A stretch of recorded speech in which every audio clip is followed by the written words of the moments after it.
IB, la seule chose que IB n'accepte pas, c'est de ridiculiser nos forces de défense et de sécurité. C'est de remettre en question leur abnégation et leur courage. Quand tu fais ça, on va t'envoyer nécessairement au front pour que tu constates de visu ce qui s'y fait, afin de pouvoir comprendre par toi-même. Donc, c'est pour dire aux manipulateurs que sur ce plan-là, ça ne va jamais prendre. Quand ils sortent de ce niveau, ils ont des relais, comme je vous l'ai dit, qui font une communication allant dans le sens de la division. Et pour pouvoir réussir cette communication, qu'est-ce qu'il faut faire au préalable? Il faut qu'ils luttent pour que personne ne nous écoute, nous autres. Mais là, chacun doit se poser la question, à savoir pourquoi ces gens détestent les gens comme Maïga, qui font quoi? Qui ne font que dire leur soutien aux forces de défense et de sécurité, qui ne font que dire au peuple burkinabé d'être résilient, qui ne font que dire aux gens de rester forts, alors que ces gens-là acclament même les terroristes quand les terroristes posent des actes de barbarie contre nos concitoyens. Vous devez vous poser cette question. Ça veut dire quoi? Ça veut dire que ces gens, ils sont dans une dynamique, quitte à collaborer avec les terroristes pour pouvoir atteindre leurs objectifs. Je vous exhorte encore à partager au maximum parce que quand nous allons finir le direct, c'est sûr que Facebook le fera disparaître et qu'après on ne pourra plus partager. Voilà. Donc, pour que le maximum de personnes puissent venir. Donc, et le président Traoré nous a montré sa sagesse. Vous vous rappelez que l'un des catalysateurs du conflit au Burkina, qui a aggravé le terrorisme au Burkina, c'est ce qui s'était passé à Yirgou. Et qu'est-ce qui a mené Yirgou? Le manque de proactivité de l'exécutif. Quand il y a eu Barça Logo, c'est triste. Automatiquement, l'exécutif s'était réuni pour trouver des solutions afin que ça ne se produise plus jamais sur le sol burkinabé. Afin de tout faire pour que jamais au Burkina on connaisse ce genre de situation. Mais parallèlement à ça, les gens se sont consultés pour dire qu'est-ce qu'il faut faire pour que les gens n'exploitent pas la colère de nos populations. Parce que ceux qui ont monté tous ces complots, ils avaient deux objectifs. Le premier objectif, c'est d'organiser le maximum de massacres afin de révolter les populations contre la transition, ou contre le pouvoir actuel. Le deuxième objectif, c'est de créer une révolte, un sentiment au niveau des populations pour aggraver des tensions ethniques, pour créer des divisions ethniques, comme ce qui s'est passé à Yirgou. Quand de façon sournoise, certaines personnes sortaient pour dire « Non, il faut que le Moro Nava sorte parler », en fait, eux, ils avaient déjà leur projet. Mais maintenant, qu'est-ce qu'ils veulent utiliser? Ils voulaient utiliser pour ça la voix du Moro Nava, qui, heureusement, sa sagesse dépasse la compréhension de ces énergumènes qui veulent exploiter toutes les situations. Ils voulaient faire quoi? Utiliser sa voix dans le but de créer un conflit intercommunautaire et après l'indexer comme étant responsable de tout ce qu'il y a eu comme situation. Heureusement, la sagesse a primé dans notre camp, dans le camp de la République, dans le camp des patriotes, dans le camp des Burkinabés. Maintenant, on sort de ce sujet, on va dans l'ensemble de ce que nous traversons comme terrorisme, comme guerre, comme bain de sang. Mais je vous l'ai dit, ce n'est pas du terrorisme. Ce n'est pas du terrorisme parce que c'est un complot qui est ourdi contre tous les Noirs au sud du Sahara afin de pouvoir se débarrasser de nous et d'occuper nos terres. Et je vous l'ai dit, par exemple, quand la France était présente au nord du Mali et qu'elle a eu même à bombarder des civils qui partaient à un mariage au nord du Mali, est-ce que l'Algérie, qui est voisine du Mali, s'était offusquée de la présence française à ses frontières? Est-ce qu'elle a dénoncé ces états de fait? Elle n'a jamais fait ça. Pourquoi? Parce que tant que ce sont des Noirs qui se tueront entre eux, il n'y a aucun problème. Et pourquoi l'Algérie ne dit rien? Quand on parle de Iyad Aghali et autres, et Koufa et autres qui ont trouvé refuge sur le sol algérien, et de là-bas, sont en train de déstabiliser l'ensemble de la sous-région, pendant qu'ils ont leurs communicants qui sont installés à Abidjan. Pourquoi l'Algérie ne dit absolument rien concernant ça? Parce que ça ne les intéresse pas. Parce que la situation en Palestine intéresse beaucoup plus Alger que la situation au Burkina, au Mali ou au Niger. Alors que Alger a un poids stratégique, une influence incroyable sur Iyad Aghali et ses camarades.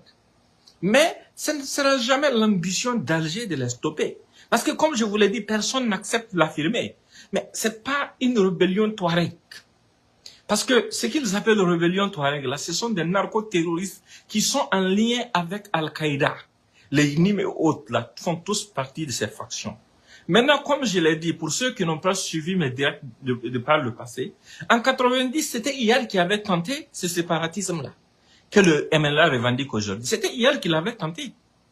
Mais ça avait échoué. Pourquoi ça avait échoué en 90? Ça avait échoué en 90 parce que toutes les communautés au nord du Mali se sont associées, Peul, Sonra, Bozo et autres, se sont associés pour les mettre dehors. Ils ont replié vers la Libye. C'est ça qui a créé l'échec de leur mouvement séparatiste à l'époque. Mais ils sont revenus avec une autre stratégie beaucoup plus dynamique qui vise à faire quoi? Qui vise d'abord à nous diviser avant de pouvoir passer à l'action.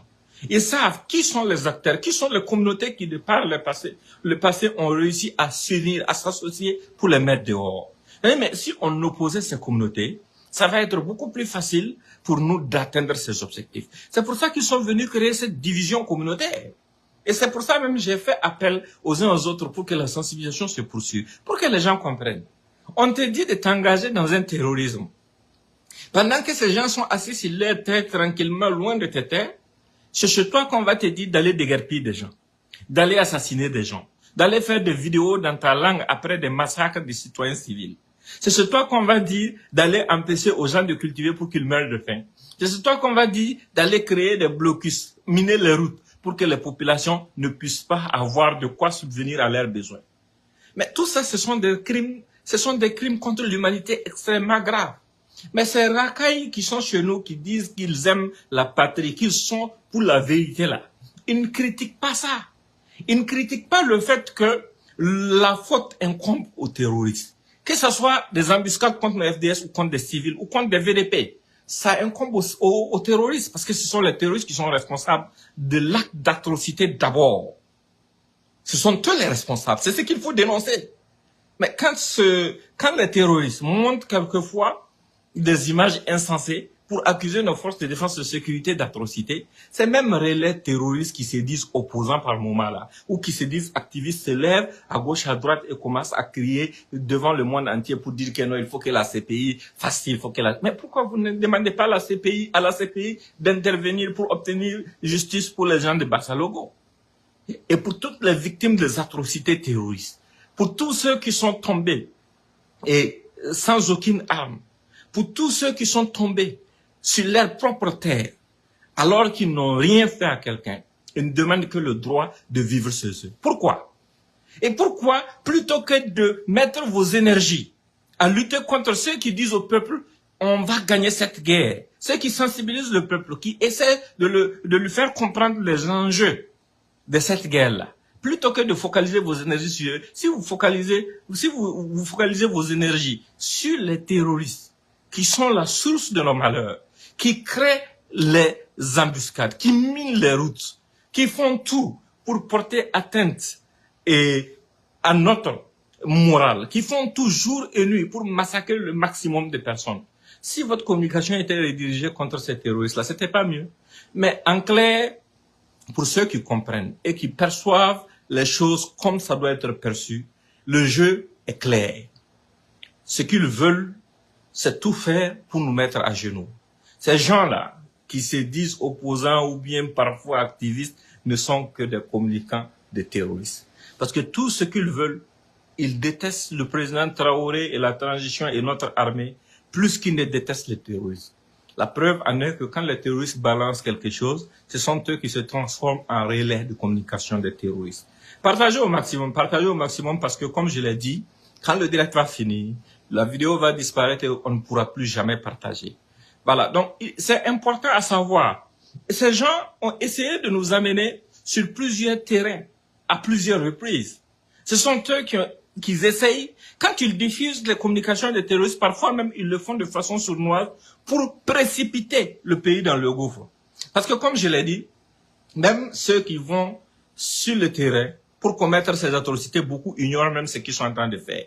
Quand on vous dit d'aller faire ça dans vos langues, c'est pour remonter l'ensemble des communautés du Burkina contre les peuples. Alors que ce ne sont pas tous les peuples qui sont responsables de ce qui est en train de se passer.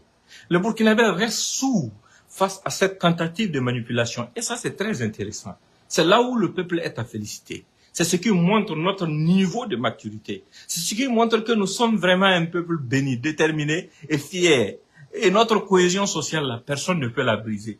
Mais comme ils voient qu'ils ne réussissent pas à le faire, les relais des terroristes qui font la communication, parfois en diffusant les images des terroristes, ils ne poursuivent pas seulement l'objectif de vous terroriser à travers des images qui choquent. Non, ils poursuivent aussi l'objectif de créer cette tension intercommunautaire. Est-ce que vous comprenez? Ils poursuivent aussi cet objectif-là.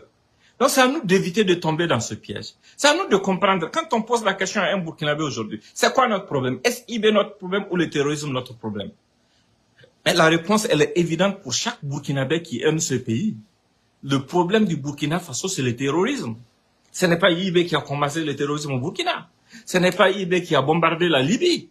Ce n'est pas IB qui a libéré les terroristes pour pouvoir organiser des élections. Ce n'est pas IB qui a acheté des tracteurs aux terroristes. Ce n'est pas IB qui a fragilisé le système de défense de notre pays, notamment nos VDP.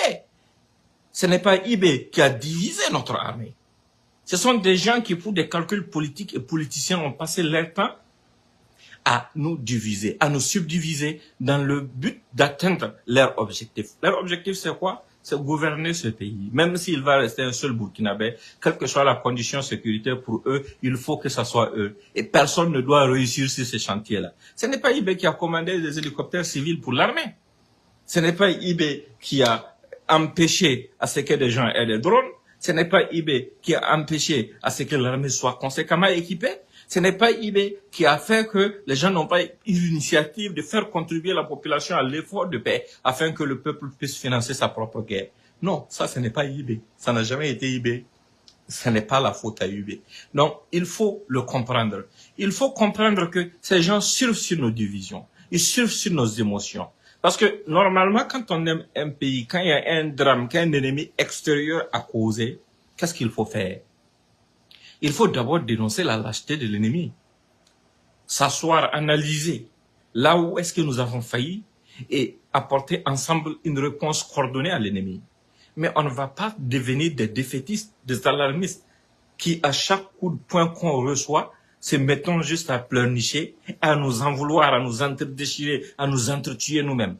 Pour quelle raison? Dans quel but? Ceux qui nous encouragent dans ce sens, ce sont des gens qui n'aiment pas cette patrie. Pourquoi ils veulent que les voix comme celles de nous autres là soient étouffées?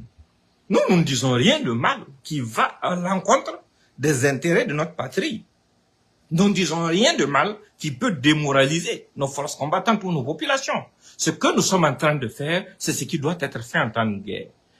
Si les gens veulent revenir sur le passé, il faut se dire une chose. Au tout début de cette guerre, elle était toute nouvelle pour chacun d'entre nous. On avait tous l'excuse du fait que nous étions ignorants sur l'ampleur des choses et sur vers où ça partait. Mais aujourd'hui, la personne a cette excuse parce que ça fait déjà plus de 10 ans que nous sommes dans cette situation. Aujourd'hui, celui qui n'a pas compris que c'est ensemble que nous pouvons vaincre, c'est que cette personne a fait le choix d'être du côté de l'ennemi. Parce qu'on ne peut pas prendre les attaques terroristes pour les mettre à la charge du président Traoré. Qu'est-ce qu'il y a? Et sur chaque fois, ils disent, non, c'est Inata qui a fait tomber Roch et c'est Gaskindé qui a fait tomber Damiba. Non. Inata n'a pas fait tomber Roch. Ce qui a fait tomber Roch, c'est son laxisme, son irresponsabilité, la libération des terroristes pour organiser des élections. Et ces mêmes terroristes sont venus massacrer des populations civiles au Burkina, ainsi que des militaires et des gendarmes. Ce qui a fait tomber Roch, c'est le fait d'acheter des hélicoptères civils pour l'armée. C'est d'avoir accepté que des ressources de l'armée soient détournées par des gens pour aller construire des bunkers dans leur village. Pendant que les gens manquaient même de nourriture dans les détachements. Ce qui a fait tomber Roch, c'est le fait d'avoir accepté, regardé, des gens détourner les primes des éléments. Qu'est-ce qui a fait tomber Damiba? C'est le même comportement qui a fait tomber Damiba. C'est la même stratégie qui a fait tomber Damiba. Le refus d'impliquer le peuple dans sa guerre. Le refus de faire ce qu'il fallait faire pour que le peuple puisse autofinancer sa guerre avec ses propres moyens. L'acceptation pour Damiba de rentrer dans une logique de pacification sans armer l'armée. Parce qu'il avait tellement peur. Mais ça, c'était grave. C'était extrêmement grave. L'abandon des VDP par Damiba. Tout ça, ça contribue à sa chute. Aujourd'hui, nous avons une transition. Ce n'est plus une transition, nous avons un régime responsable qui a compris les enjeux, qui fait ce qu'il faut faire, qui est en train de se battre comme il se doit. Mais si aujourd'hui, vous voyez, à nos frontières, pendant que les pays comme l'Algérie disent leur solidarité à la Palestine, pendant que quand des gens meurent vers chez nous, ça ne les regarde pas du tout, et que net, quand il y a une question qui considère les narcoterroristes à la frontière algérienne et que le Mali veut prendre le contrôle de son territoire, l'Algérie se sent concernée. Ça montre clairement combien nous n'avons pas compris. Et je l'ai répété à plusieurs reprises ici, sans porter des gants, sans faux fuyant, je l'ai dit. C'est un travail minutieux qui est organisé pour nous recoloniser. Même nos frères noirs, qu'ils soient Peul ou autres, qu'ils soient Tamashek, qu'ils soient, comment dirais-je, de Sonrail ou qui que ce soit, qui se sont engagés avec ce groupe terroriste, ils doivent comprendre quelque chose. Ce que vous êtes en train de faire, c'est contre vous-même. Parce que l'objectif n'est pas d'islamiser qui que ce soit. L'objectif n'est pas de défendre une quelconque ethnie. On est en train de vous utiliser les uns contre les autres pour que quand on va s'affaiblir, ils vont s'associer pour venir occuper nos terres et nous dominer. C'est ça le projet. Et vous voyez déjà les prémices du projet.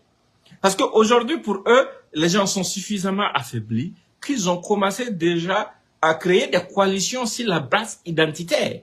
Vous avez vu récemment, RFI a commencé une propagande parlant de rencontres entre des rebelles nigériens et maliens à Tinzawatin pour créer une coalition. Hein? Une coalition contre qui? Contre le peuple noir au sud du Sahara. Vous devrez vous poser cette question. Pourquoi c'est la frontière algérienne? Et pourquoi c'est au même moment où l'Algérie s'excite que les gens font tout ça? Donc c'est à nous de nous réveiller. C'est à nous de comprendre une chose. Celui qui a combattu ton grand-père ne peut pas t'aimer. Pendant que vous, on vous envoie en bourse, allez massacrer les vôtres, allez compromettre l'éducation de vos enfants, allez vous faire tuer, parfois même faire enrôler vos enfants qui ne sont même pas à l'âge d'aller à l'école. Mais pendant ce temps, leurs enfants font quoi? Ils vont dans des écoles. Certains ont leur famille en Algérie, au Maroc ou dans d'autres pays du Maghreb. Ils arrivent à vivre leur vie normalement. Et pendant ce temps, c'est nous, notre avenir, qui hypothèquent. C'est nous qui divisent. Posez-vous la question à savoir, quelle que soit la durée de cette guerre, quel sera le résultat, quel sera le signe du succès pour vous? Le maximum de massacres? Ça ne va épargner personne. Ça ne va absolument épargner personne. Parce que chaque fois quand tu déposes une bombe sur une route, tu ne sais pas avec qui ça va exploser. Ça peut être avec un membre de ta famille, hein, avec un de tes proches ou quelqu'un que tu aimes. Quand tu tires une balle sur des individus qui viennent, si tu es vraiment du pays et que tu penses vraiment aimer le pays, tu ne sais pas qui est-ce que ça va atteindre. C'est loin d'être un objectif religieux parce qu'on vous a fait massacrer des gens même dans des mosquées, dans des églises, des lieux saints. Même le prophète Mohammed, paix et salut sur lui, n'a jamais attaqué une église. C'est vraiment lâche et irresponsable. Ce sont des choses inacceptables qui nécessitent beaucoup de réflexion. Il faut le comprendre. Il faut le comprendre. Et ce n'est pas au nom d'une ethnie. Parce qu'ils sont allés décimer des villages entiers. Qu'est-ce qu'ils sont allés faire à Seitanga? Qu'est-ce qu'ils sont allés faire à Solhan? Qu'est-ce qu'ils sont allés faire dans d'autres localités? Combien de Peuls aujourd'hui n'arrivent même pas à voyager à cause de vous? Combien de Peuls aujourd'hui sont pris au piège parce qu'ils ne peuvent même pas lever la tête dans d'autres localités? Combien? Le frère de Ouattara a osé dire devant le Sénat ivoirien que c'était des jeunes Peuls du Burkina qui faisaient des incursions en Côte d'Ivoire pour créer des situations. Tout ça, ça doit faire réfléchir chacun d'entre vous. Chacun doit comprendre les enjeux. Chacun doit réfléchir. Chacun doit jouer sa part. Ce que nous vivons là, c'est beaucoup plus grand que ce que vous pensez, ce que vous imaginez. Le résultat pour vos commanditaires, les IA et autres qui sont assis loin là, c'est quoi? Le maximum de massacres entre communautés noires. C'est pour ça qu'ils vous poussent, comme je vous l'ai toujours dit, à faire des vidéos dans vos langues. On réunit 1000 d'entre vous. Et puis on envoie un arabe ou un touareg venir d'Algérie pour venir, parce qu'il a la peau blanche, pour venir s'asseoir, vous donner des instructions. Et vous dire non, faut faire les vidéos dans vos langues quand vous allez finir. C'est pas pour mobiliser quelqu'un. C'est pour augmenter la haine contre ceux qui parlent cette ethnie qu'ils vous disent de faire ça. Ça, il faut le réfléchir. Il faut profondément le réfléchir. C'est pour créer ce genre de tension. Et ceux qui participent à la diffusion de ces vidéos pour soi-disant vouloir apporter les preuves de ces massacres-là, ils ne veulent pas apporter une quelconque preuve de massacre. Parce que quand tu tues quelqu'un de ta famille, là, toi, tu n'as pas besoin de venir en public pour dire que tu vas apporter la preuve que ton proche a été tué. Ce sont des gens qui n'aiment ni la République, ils n'aiment pas les terroristes aussi. Hein. Parce que ce qu'ils font, ils sont au service des terroristes parce qu'ils pensent que les actes des terroristes-là peuvent susciter la révolte dont ils ont besoin pour pouvoir atteindre leurs objectifs. C'est-à-dire la division. La division et le chaos total. Parce qu'actuellement, ces gens-là militent pour ce chaos-là. Parce que pour eux, en faisant ça, ça va à un certain moment créer un déclic qui va créer une situation de conflit intercommunautaire incontrôlable dans nos pays. Quand ces gens-là partent, vous dire ouvertement, il faut que tel chef traditionnel parle. Qu'est-ce que ça sous-entend? C'est du communautarisme. Ils sont en train de nous tirer dans un piège. Mais quand le Dima de Boussouma est sorti parler, ce sont les mêmes qui sont en train de le dénigrer alors qu'il a joué son rôle de chef traditionnel. Il a tout fait pour apaiser les cœurs. Il a appelé les gens à la raison. Il a appelé les gens à comprendre, à se calmer. Parce que une localité qui relève de sa responsabilité a subi un drame. Et il a fait ce que des gens n'ont pas fait à Yirgou quand il y a eu Yirgou. Il a fait tout ça pour anticiper des massacres qui vont nous mettre encore dans une situation beaucoup plus complexe que celle que nous vivons. Il a juste rappelé aux uns aux autres que le terroriste, c'est celui qui a pris l'arme venir tirer sur nos gens. C'est pas tous ceux qui parlent la même langue que lui ou bien que lui ressemblent. Non. Le terroriste, c'est celui qui est armé, qui a fait le choix de venir s'en prendre à nous. Et ça les gêne. Ça gêne ces propagandistes. C'est pour ça qu'ils se sont attaqués à l'image de ce Dima qui est très respecté. Pourquoi? Parce que ces gens ne veulent pas quelque chose qui peut nous unir. Ils veulent même pas quelque chose qui va faire comprendre à ceux qui sont en brousse, qui sont en train de terroriser la population. Ils veulent même pas qu'il y ait quelque chose qui va les faire entendre raison. Ils veulent même pas qu'ils comprennent. Ils veulent qu'ils n'ont qu'à rester perdus, qu'ils n'ont qu'à rester dans ce piège. Parce que là où vous savez même que ça n'a absolument rien à voir avec une religion, même si ces gens qui n'étaient pas, même si les gens qui sont en train de devenir victimes de ces terroristes n'étaient pas des musulmans, ce n'est pas une raison pour venir massacrer les gens. Quand vous dites que vous voulez islamiser les gens, ça ne veut pas dire que vous voulez les exterminer, ça ne veut pas dire que vous voulez les affamer. Ça veut dire que vous voulez partager avec eux votre croyance. Mais quand vous les tuez là, ce sont les morts que vous allez évangéliser. C'est pour eux que vous allez aller prêcher. Ça n'a absolument aucun sens. Nous sommes dans une guerre sans tête ni queue pour nous parce que aujourd'hui, l'objectif de ceux qui sont les véritables instigateurs de ce conflit, c'est de créer le maximum de morts dans nos rangs. Quand je dis nos rangs, c'est chez les populations noires au sud du Sahara. Ça n'a pas commencé aujourd'hui. Depuis l'empire du Ghana, jusqu'à l'empire Songhai, jusqu'à l'empire du Mali, ces gens ont toujours surfé sur nos divisions. Ils ont toujours eu la volonté de nous dominer. Ils nous ont toujours subdivisés. Jusqu'à aujourd'hui, vous allez voir quelqu'un qui va s'asseoir en Côte d'Ivoire, qui pour des raisons politiques, va applaudir des massacres contre des populations au Burkina, au Mali ou au Niger. Mais c'est quand même lamentable. C'est lâche, c'est irresponsable. Ça montre combien certaines personnes sont incultes. Ça montre combien ils sont vraiment en défaillance d'éducation et de compréhension des perspectives géopolitiques dans notre sous-région. Ces gens ne vont épargner personne. Autant de Blaise Compaoré, ils ont fait croire au Burkinabé que leur problème c'était avec le Mali. Le Burkina est tombé dans le piège. Partagez au maximum. Comme je vous l'ai dit, quand ça va finir, vous ne pourrez plus partager, ça c'est sûr. Le Burkina est tombé malheureusement dans le piège. Vous avez tous été témoins de ça. Il y a des même venus passer des nuits à Ouagadougou avec quelques leaders d'Yémen. Parce que quoi? Pour les Burkinabés, ils étaient de bonne foi. Ils ne veulent pas s'en prendre au Burkina. Ils ne veulent que s'en prendre au Mali. C'est avec le Mali qu'ils ont ci, ils ont ça. Mais qu'est-ce qui s'est passé à la suite? Ils n'ont pas sauté le Mali pour mettre pied au Burkina. Ils ont commencé quelques incursions en Côte d'Ivoire, au Ghana, au Togo, au Bénin. Et quand ils ont compris qu'ils ont réussi à mettre Ado dans leur sac, ils ont compris qu'ils peuvent utiliser Ado d'une autre façon à fragiliser nos États.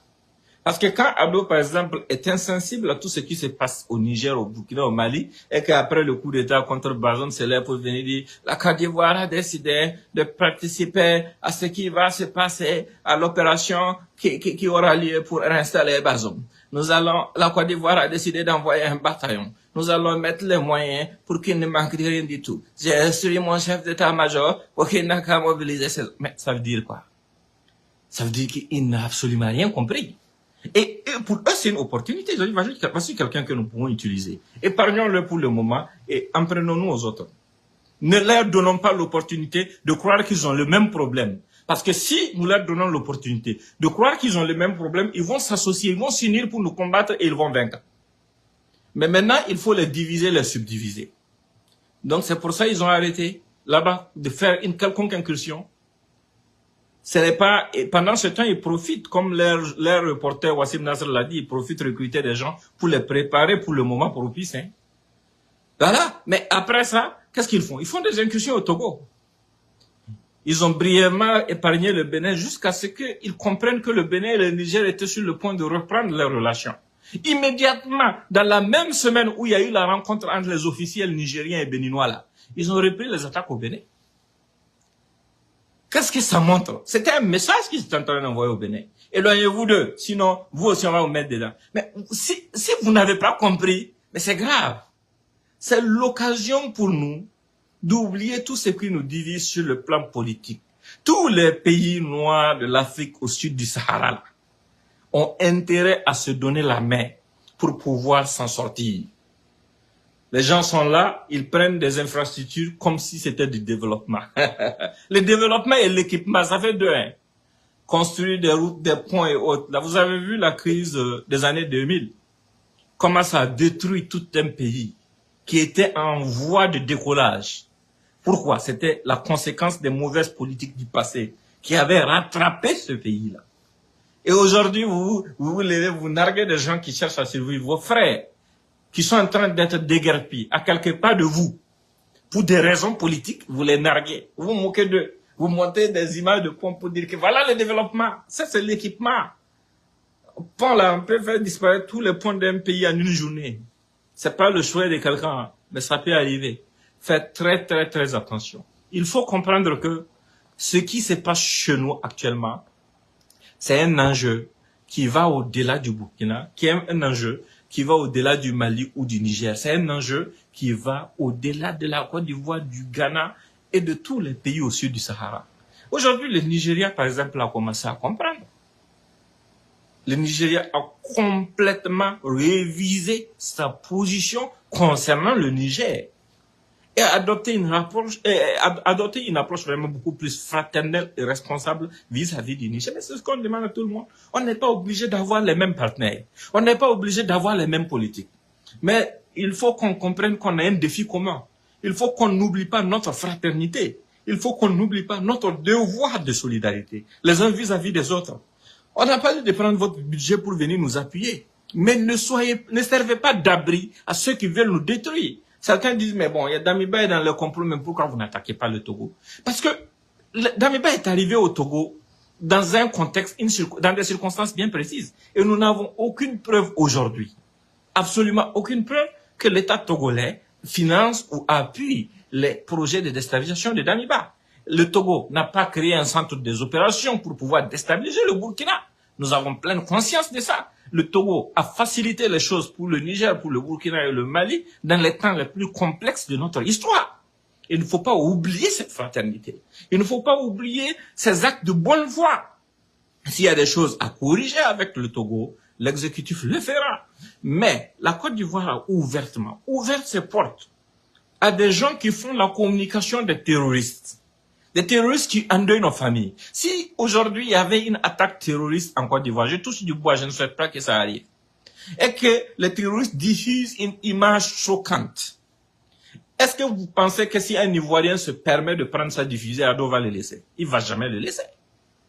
Mais pourquoi ils vont laisser des renégats venus de chez nous, qui sont allés se camoufler là-bas, après avoir échoué dans plusieurs tentatives de déstabilisation de nos pays, et montrant clairement leur positionnement en faveur des terroristes, puis pouvoir avoir refuge et protection et financement de l'État ivoirien. Nous ne pouvons pas l'accepter. Nous ne pouvons pas l'accepter. Et la plus grande sagesse qui peut toucher Ouattara, c'est de remettre ces gens au Burkina Faso. Pour que les États puissent continuer à travailler ensemble. Parce que si tu es prêt à abriter mon ennemi, si des terroristes même attaquent au Burkina, ils traversent la frontière à l'entrée en Côte d'Ivoire, on ne peut plus les prendre. Vous venez dire quoi? Et après, ce sont eux qui ont dit, non, vous avez reçu Soro, mais attendez, ne déformez pas les choses. Soro là, on l'a reçu après que vous ayez reçu tous les farfelus du Burkina, après que vous ayez reçu le directeur adjoint du service de renseignement du Burkina et son DAF, après que vous ayez déjà créé le centre d'opération pour nous déstabiliser. Voilà. Donc, vous parlez de quoi? C'est vous qui avez commencé. Donc, la réponse, elle vous fait mal. Alors qu'on n'a même pas encore répondu. Moi, je ne souhaite même pas qu'on arrive à une réponse. Parce que, comme je l'ai dit, chaque perte de vie, parmi les Noirs aussi du Sahara, c'est une perte pour nous tous. Quand les terroristes même vont le comprendre, ils vont retourner leurs armes contre ceux qui les ont envoyés. Parce que ce qu'ils sont en train de faire, c'est contre eux-mêmes qu'ils sont en train de le faire. C'est contre leur propre peuple qu'ils sont en train de le faire. C'est ce message de sensibilisation qu'il faut véhiculer. C'est ce qu'il faut faire comprendre aux uns aux autres.